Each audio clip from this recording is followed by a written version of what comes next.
Social media पर हम जैसे ही किसी के देहांत की खबर देखते हैं, कमेंट सेक्शन में फौरन लिख देते हैं RIP, यानी रेस्ट इन पीस। ये हमारा तरीका है अपनी संवेदनाएं प्रकट करने का। We feel sorry for the departed soul.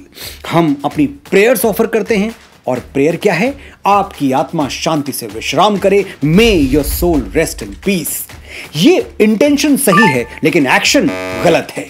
किसी हिंदू की मृत्यु पर RIP लिखना उतना ही गलत है जितना कि उसे मुखाग्नि न देकर दफना देना।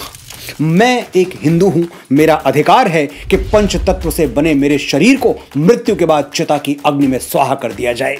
मैं कभी नहीं चाहूंगा कि मुझे कॉफिन में रखकर जमीन में गाड़ा जाए। जितनी बार हम किसी हिंदू या सनातनी की तस्वीर के नीचे RIP लिखते हैं, जाने अनजाने हम उसके उचित अंतिम संस्कार का तिरस्कार करते हैं, उसे अपमानजनक विदाई देते हैं। किसी दिवंगत हिंदू के लिए RIP लिखना क्यों गलत है, और यह गलत है तो फिर सही क्या है? सिर्फ 1 मिनट मुझे ध्यान से सुनिए, आपको सारे उत्तर मिल जाएंगे। RIP लिखने की परंपरा इस्लाम और क्रिश्चियनिटी से आती है। वो कयामत के दिन में विश्वास करते हैं, जिसे रोजे महशर या जजमेंट डे भी कहा जाता है। क्या होगा उस दिन? सारे मुर्दे जाग उठेंगे और खुदा उनका इंसाफ करेगा।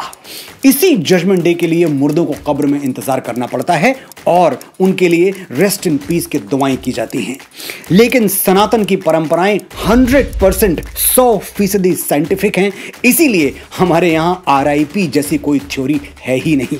भगवान श्री कृष्ण भगवद गीता के अध्याय 2 श्लोक संख्या 22 और 23 में कहते हैं, वासांसि जीर्णानि यथा विहाय नवानि गृह्णाति नरो पराणि तथा शरीराणि विहाय जीर्णान्यन्यानि संयति नवानि देहि नयनम छिन्नन्ति शस्त्राणि नयनम दहति पावकः न चैनम क्लेदयन्तापो न शोषयति मारुतः।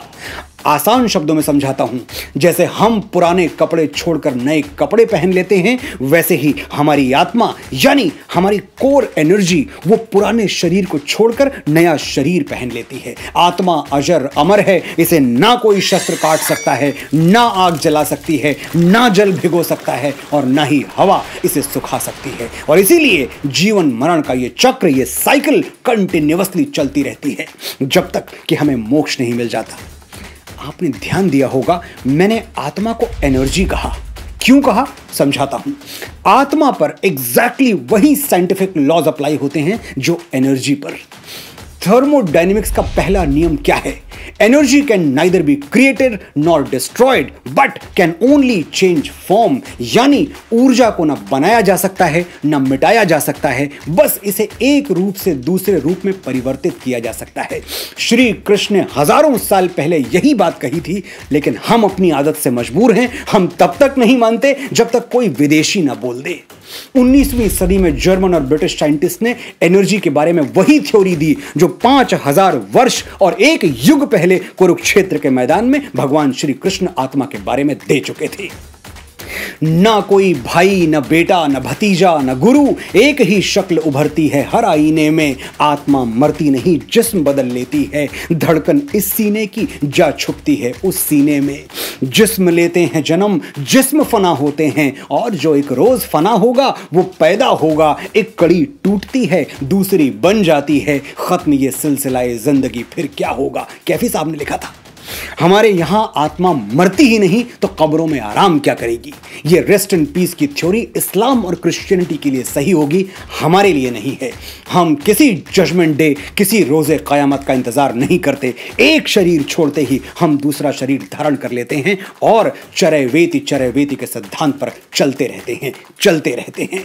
Rest in peace does not do justice to a Hindu soul. मैं बड़ी विनम्रता से निवेदन करता हूं, RIP लिखने से पहले ये जरूर देख लें कि कहीं आप ये प्रार्थना किसी हिंदू के लिए तो नहीं कर रहे, क्योंकि इससे उसकी आत्मा को शांति तो नहीं मिलेगी, हां कष्ट जरूर होगा।